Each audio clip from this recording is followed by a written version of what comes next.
ಸ್ವಾಮಿ ಕೊರಗಜ್ಜ. ಓಂ ನಮೋ ಭಗವತೆ ವಾಸುದೇವಾಯ.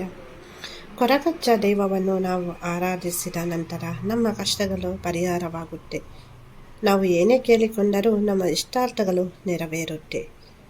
ಕೆಲವೊಂದು ಸಲ ನಾವು ದೇವರನ್ನು ಎಷ್ಟೇ ಪ್ರಾರ್ಥನೆ ಮಾಡಿಕೊಂಡರೂ ನಮ್ಮ ಆಸೆಗಳು ನೆರವೇರಲ್ಲ, ಸಮಸ್ಯೆಗಳು ಪರಿಹಾರ ಆಗಲ್ಲ. ಅದೇಕೆ ಹಾಗೆ ಆಗುತ್ತೆ ಅಂದರೆ, ಕೆಲವೊಂದು ಸಲ ನಮಗೆ ಅದರ ಮೇಲೆ ನಂಬಿಕೆ ಇದ್ದರೂ ಕೂಡ ನಾವು ಎಲ್ಲೋ ಒಂದು ಕಡೆ ಅಂದರೆ ಅನುಮಾನವನ್ನು ಪಡ್ತೇವೆ, ನಮ್ಮ ಕೆಲಸ ಆಗುತ್ತಾ ಇಲ್ವಾ ಅಂತ.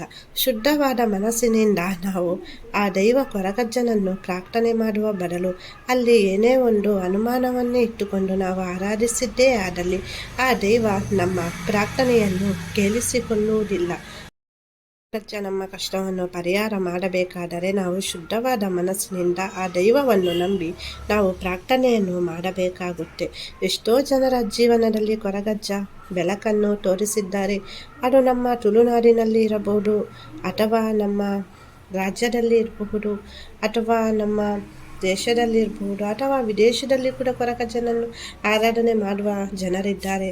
ಅಂದರೆ ಕೊರಗಜ್ಜನ ಪವಾಡವನ್ನು ತಿಳಿದು ಕೊರಗಜ್ಜನನ್ನು ನಾವು ಮನಸಾರೆ ಪ್ರಾರ್ಥನೆ ಮಾಡಿದಲ್ಲಿ ಕೊರಗಜ್ಜ ಖಂಡಿತವಾಗಿಯೂ ನಮ್ಮ ಪ್ರಾರ್ಥನೆಯನ್ನು ಕೇಳಿಸಿಕೊಳ್ಳುತ್ತಾರೆ. ಇಲ್ಲಿ ನಾವು ಕೆಲವೊಂದು ಸಲ ನಾವು ಎಷ್ಟೇ ಸಲ ಹೇಳಿದ್ರು ಕೆಲವೊಂದು ಸಲ ಇಲ್ಲಿ ಅಂದರೆ ಪರಿಹಾರ ಆಗಲ್ಲ. ಯಾಕೆ ಕಷ್ಟ ಅಂದರೆ ಕೆಲವೊಂದು ಸಲ ಅಡೆತಡೆಗಳಿರುತ್ತೆ, ಕೆಲವೊಂದು ಸಲ ನಾವು ಮಾಡುವಂತಹ ರೀತಿ ನಿಯಮಗಳು ಸರಿಯಾಗಿ ಇರಲ್ಲ. ಇಲ್ಲಿ ನನ್ನ ದೈವ ನಿಮ್ಮ ದೈವ ಅನ್ನುವ ಭೇದ ಭಾವವನ್ನು ಅಂದರೆ ನಾವು ಯಾರು ಕೂಡ ಮಾಡಬಾರ್ದು. ಏನಕ್ಕಂದರೆ ಕೆಲವೊಂದು ಸಲ ಇಲ್ಲಿ ನನಗೆ ಕಮೆಂಟ್ಸ್ ಯಾವ ರೀತಿ ಬರುತ್ತೆ ಆ ಥರ ಹೇಳ್ತಾ ಇದ್ದೇನೆ. ಅಂದರೆ ಇಲ್ಲಿ ಕೊರಗಜ್ಜ ನಮ್ಮ ದೈವ, ನಮ್ಮೆಲ್ಲರ ದೈವ. ಆ ಥರ ನಾವು ಮನಸ್ಥಿತಿಯಿಂದ ಪ್ರಾರ್ಥಿಸಿದ್ದೇ ಆದಲ್ಲಿ ಖಂಡಿತವಾಗಿಯೂ ಕೊರಗಜ್ಜ ನಿಮ್ಮ ಜೀವನದಲ್ಲಿ ಪವಾಡವನ್ನು ಮಾಡೇ ಮಾಡ್ತಾರೆ. ನೀವು ಏನೇ ಕೇಳಿಕೊಂಡ್ರೂ ಅದು ಆಗಲ್ಲ ಅಂತ ಅಲ್ಲ. ಅಂದರೆ ನೋಡಿ, ನಾನು ಘಟನೆ ಒಂದು ಹೇಳಬೇಕಂದ್ರೆ, ಬೇರೆ ರೀಸೆಂಟಾಗಿ ನನಗೆ ಒಂದು ಕೆಲಸ ಆಗಬೇಕಿತ್ತು, ಅದು ಆಗ್ತಾ ಇರಲಿಲ್ಲ.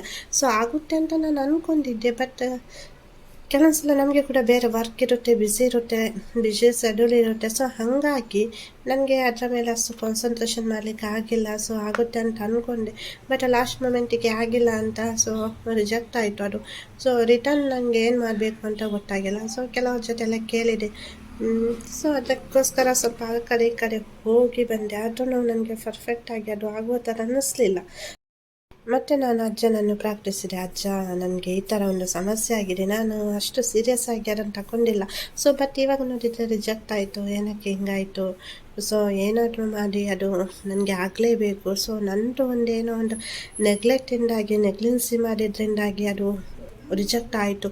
ಸೊ ನನ್ನಿಂದಾಗಿ ಆ ಒಂದು ವಿಷಯ ನಮ್ಮ ಮನೆಯವರಿಗೆ ಸಂಬಂಧಿಸಿ. ಸೊ ಹಾಗಾಗಿ ಅವರಿಗೆ ನೋವಾಗಬಾರ್ದು, ಸೊ ನನ್ನ ಕಡೆಯಿಂದ ಏನು ತಪ್ಪಾಗಬಾರ್ದು ಆ ವಿಷಯದಲ್ಲಿ ಅಂತ ಪ್ರಾರ್ಥಿಸಿದೆ. ಹಾಗೆಯೇ ಅಜ್ಜನನ್ನು ನಾನು ಸಂಜೆ ಪ್ರಾರ್ಥಿಸಿದ್ದು. ಅಂದರೆ ನನಗೆ ಈ ಥರ ಒಂದು ಸಮಸ್ಯೆ ಆಗಿದೆ ನನ್ನಿಂದಾಗಿ. ಸೊ ನಮ್ಮ ಮನೆಯವರಿಗೆ ಏನು ಪ್ರಾಬ್ಲಮ್ ಆಗಬಾರ್ದು. ಅಂದರೆ ನನಗೆ ಎಲ್ಲೋ ಒಂದು ಕಡೆ ನಾನು ಇದನ್ನು ಅಮ್ಮನ ಜೊತೆ ಶೇರ್ ಮಾಡಿಕೊಂಡು ಈ ಥರ ಆಗಿದೆ, ನಾನು ಬೇಕಂತ ಮಾಡಿದ್ದಲ್ಲ. ಸೊ ನನ್ನದು ಒಂದೇನೋ ಅಂದರೆ ನಾನಲ್ಲಿ ನೆಗ್ಲೆಕ್ಟ್ ಮಾಡಿದೆ ಆ ವಿಷಯದ ಬಗ್ಗೆ. ಸೊ ಹಾಗಾಗಿ ನಾನು ಅಲ್ಲಿ ತಪ್ಪು ಮಾಡಿದ ಥರನೇ ಆಯಿತು. ಸೊ ಅದಕ್ಕೋಸ್ಕರ ನಾನು ಏನು ಮಾಡಬೇಕು, ನನಗೇನೋ ಒಂದು ದಾರಿ ಕಾಣಿಸ್ತಾ ಇಲ್ಲ, ನನಗೆ ಏನು ಆನ್ಸರ್ ಸಿಗ್ತಾ ಇಲ್ಲ ನನಗೆ ಅದಕ್ಕೆ ಎಷ್ಟೇ ಇದು ಮಾಡಿದ್ರು. ಸೊ ಹಾಗಾಗಿ ನಾನು ಅಜ್ಜನನ್ನು ಪ್ರಾರ್ಥಿಸಿದೆ, ನನಗೆ ಏನಾದರೂ ಒಂದು ಮಾರ್ಗ ತೋರಿಸಿ ಅಂತ. ಅಂದರೆ ನಾನು ಇಲ್ಲಿ ಒಂದು ಹರಕೆಯನ್ನು ಕೂಡ ಅಜ್ಜನಿಗೆ ಕಟ್ಕೊಳ್ತೆ. ಅದಂದರೆ, ಅಜ್ಜ, ನಾನು ನಿಮಗೆ ಒಂದು ಆಲ್ಕೋಹಾಲ್ ಬಾಟ್ಲ್ ಹೇಳ್ತೇನೆ, ನನಗೆ ಈ ಸಮಸ್ಯೆಯಿಂದ ಹೊರ ಬರಬೇಕು, ಏನು ಅದು ರಿಜೆಕ್ಟ್ ಆಗಿತ್ತು ಮತ್ತು ರಿಸೀವ್ ಆಗಬೇಕು ಅಂತ ಪ್ರಾರ್ಥಿಸಿದೆ ನಾನು ಅಜ್ಜನನ್ನು. ನನಗೆ ಇಲ್ಲಿ ಉತ್ತರ ಸಿಗಬೇಕು, ನನಗೆ ಏನಾದರೂ ಒಂದು ದಾರಿ ತೋರಿಸಿ, ಏನು ಮಾಡೋದು ನೆಕ್ಸ್ಟ್ ಅಂತ ಆ ಪ್ರಾರ್ಥಿಸಿದೆ ರಾತ್ರಿ ಫುಲ್ಲು ನನಗೆ ನಿದ್ದೆ ಬಂದಿಲ್ಲ. ಅಂದರೆ ಏನು ಮಾಡೋದು ನೋಡಿ, ನಮ್ಮದು ಸಮಸ್ಯೆ ಆದರೆ ಓಕೆ, ಬಟ್ ನಮ್ಮ ಮನೆಯವರಿಗೆ ನಮ್ಮಿಂದ ಅದು ಏನಾದರೂ ಪ್ರಾಬ್ಲಮ್ ಆದರೆ, ನಮ್ಮಿಂದ ಅವರಿಗೆ ಸ್ವಲ್ಪ ಮಿಸ್ಟೇಕ್ ಆದರೆ ನಮಗೆ ಅದು ಸಹಿಸ್ಕೊಳ್ಳಿಕ್ಕೆ ಆಗಲ್ಲ. ಸೊ ನಾವೆಲ್ಲಿ ತಪ್ಪು ಅಲ್ಲಿ ಬೀಳ್ತೇವೆ, ಅದೇ ಆಲೋಚನೆ ಮಾಡ್ತಾಯಿತ್ತು. ನೈಟ್ ಫುಲ್ಲು ನನಗೆ ನಿದ್ದೆ ಬಂದಿಲ್ಲ ಅವತ್ತು. ಸೊ ಮರುದಿವಸ ಹೀಗೇ ಹೋದಾಗ ನನಗೆ ಅಲ್ಲಿ ಒಬ್ಬರು ಸಿಕ್ಕಿದ್ರು. ಸೊ ಸಡನ್ನಾಗಿ ನಾನು ಈ ಥರ ಅಂತ ಹೀಗೆ ಹೇಳಿದೆ, ಅಂದರೆ ಏನಾಯಿತು ಅಂತ. ಆವಾಗ ಅವರ ಜೊತೆ ಇದ್ದವರು ನನಗೆ ಹೇಳಿದರು, ಸೊ ಈ ಥರ ಮಾಡಿ, ಈ ಥರ ಪ್ರಾಬ್ಲಮ್ಗೆ ನೀವು ಇದೊಂದು ಮಾಡಿ ಖಂಡಿತವಾಗಿಯೂ ನೀವು ಅಲ್ಲಿ ಹೋಗಿ ನಿಮಗೆ ಗೊತ್ತಾಗುತ್ತೆ ಅಂತ ಹೇಳಿದರು. ನನಗೆ ಅಂದರೆ ತುಂಬ ಖುಷಿ ಆಯಿತು. ಅಂದರೆ ನಾನು ನೋಡಿ ನೈಟ್ ನಾನು ಪ್ರಾಕ್ಟೀಸಿದ್ದು ಸಂಜೆ, ಅಂದರೆ ಬೆಳಗ್ಗೆ ನನಗೆ ಏನು ಮಾಡಬೇಕು ಅಂತ ಒಂದು ಉತ್ತರ ಸಿಕ್ಕಿತು, ಸೊಲ್ಯೂಷನ್ ಸಿಕ್ಕಿತು. ಮತ್ತು ನೋಡಿ ಅದು ಸಕ್ಸಸ್ ಕೂಡ ಆಯಿತು. ಅಂದರೆ ನಾನು ಏನು ಅಂದ್ಕೊಂಡಿದ್ದೆ, ನನಗೆ ಏನು ಸಮಸ್ಯೆ ಆಗಿತ್ತು ನಮ್ಮ ಮನೆಯವರಿಗೆ, ಸೊ ಅದು ಕ್ಲಿಯರ್ ಆಯಿತು, ಅದು ಸಕ್ಸಸ್ ಆಗಿದೆ ಇವತ್ತಿನ ದಿವಸ. ತುಂಬ ಖುಷಿ ಆಗ್ತಾ ಉಂಟು. ಸೊ ನಿಮ್ಮ ಜೊತೆ ಶೇರ್ ಮಾಡ್ಕೊಳ್ಬೇಕು ಅಂತ ನನಗೆ. ಅಂದರೆ ನಾನು ಆಗೋದೇ ಇಲ್ಲ, ಅಂದರೆ ಎಲ್ಲಿ ನಾನು ತಪ್ಪಿನಲ್ಲಿ ಬೀಳ್ತೇನೋ, ನಮ್ಮ ಅಮ್ಮನಿಗೆ ಕೂಡ ಬೇಸರ ಆಯಿತು. ಸೊ ಏನೋ ನಿನ್ನ ಮಿಸ್ಟೇಕಿಂದಾಗಿ ಹೀಗೆಲ್ಲ ಆಯ್ತಲ್ಲ ಅಂತ ಅಮ್ಮನಿಗೇನು ಬೇಸರ ಆಯಿತು. ಆದರೆ ಇವಾಗ ಅದೆಲ್ಲನೂ ಸರಿಯಾಯಿತು, ಕ್ಲಿಯರ್ ಆಯಿತು. ನಾನು ಕರಗಜ್ಜನಿಗೆ ತುಂಬ ಆಭಾರಿಯಾಗಿದ್ದೇನೆ. ಅಂದರೆ ಅಜ್ಜ ಯಾವತ್ತೂ ನನ್ನ ಕೈ ಬಿಟ್ಟಿಲ್ಲ. ನಾನು ಯಾವಾಗ ಅಜ್ಜನನ್ನು ಕಲ್ತಿದ್ದೇನೆ ನನ್ನ ಕಷ್ಟದ ಕಾಲದಲ್ಲಿ, ಅಜ್ಜ ನನ್ನ ಕೈ ಹಿಡಿದು ನಡೆಸಿದ್ದಾರೆ. ಖಂಡಿತವಾಗಿಯೂ ಅಜ್ಜ ನಿಮಗೆ ಕೂಡ ಒಳ್ಳೆಯದನ್ನು ಮಾಡ್ತಾರೆ. ಖಂಡಿತವಾಗಿಯೂ ಅಜ್ಜನನ್ನು ನಂಬಿ. ಕೊರಗಜ್ಜ ಯಾವತ್ತೂ ನಮ್ಮನ್ನು ಕೈ ಬಿಡಲ್ಲ. ಅಜ್ಜನೇ ನಮ್ಮನ್ನು ಕೈ ಹಿಡಿದು ನಡೆಸ್ತಾರೆ. ನಮ್ಮ ಜೊತೆ ಪ್ರತಿ ನಿಮಿಷ ಅಜ್ಜ ನಮ್ಮ ಜೊತೆ ಇದ್ದು ಏನು ಬೇಕು ನಮಗೆ ನೋಡಿ.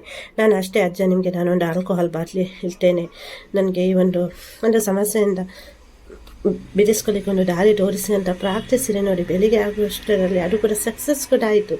ನೋಡಿ ಅಜ್ಜ ಯಾವತ್ತೂ ಕೈ ಬಿಡಲ್ಲ, ನಂಬಿಕೆ ಇರಬೇಕು ಅಜ್ಜನದ್ದು. ಎಂಥದ್ದೇ ಪರಿಸ್ಥಿತಿ ಅಂದರೆ ಅದು ಪರಿಸ್ಥಿತಿ, ಆ ಸಮಸ್ಯೆ ನೋಡಿ, ಅದು ಅಂಥದ್ದು ಕ್ಲಿಯರ್ ಆಗುವಂಥದ್ದಲ್ಲ, ಅದು ರಿಜೆಕ್ಟ್ ಆಗಿತ್ತು ನೋಡಿ. ಪುನೊಮ್ಮೆ ಅದು ಸಕ್ಸಸ್ ಆಗುತ್ತೆ, ಅದು ಕನ್ಫರ್ಮ್ ಆಗುತ್ತೆ ಅಂತ ನಾನು ಅಂದ್ಕೊಂಡೇ ಇರಲಿಲ್ಲ. ಅಂದರೆ ತುಂಬ ನನಗೆ ಅಂದೆ ನೈಟ್ ಎಲ್ಲ ನನಗೆ ನಿದ್ದೆ ಬಂದಿಲ್ಲ. ಅಂದರೆ ನನ್ನಿಂದಾಗಿ ಈ ಥರ ಒಂದು ತಪ್ಪಾಯ್ತಲ್ಲ. ಸೊ ಅವರು ಒಂದೆಷ್ಟು ಕಷ್ಟಪಟ್ಟಿದ್ರು, ಸೊ ನಾನು ಅದನ್ನೆಲ್ಲ ಹಾಳು ಮಾಡಿಬಿಟ್ಟೆ ಅಲ್ಲ, ನಾನೊಂದು ನೆಗ್ಲೆಕ್ಟ್ ಮಾಡಿಬಿಟ್ಟೆ ಅಲ್ಲ ಅಂತ ತುಂಬ ಮನಸ್ಸಿಗೆ ನೋವಾಯಿತು ನೋಡಿ. ಅಂಥದ್ದು ಕೂಡ ಸಮಸ್ಯೆ ಅಜ್ಜ ಪರಿಹಾರ ಮಾಡಿದ್ದಾರೆ. ಖಂಡಿತವಾಗಿ ಅಜ್ಜ ನಿಮ್ಮ ಸಮಸ್ಯೆಯನ್ನು ಪರಿಹಾರ ಮಾಡ್ತಾರೆ.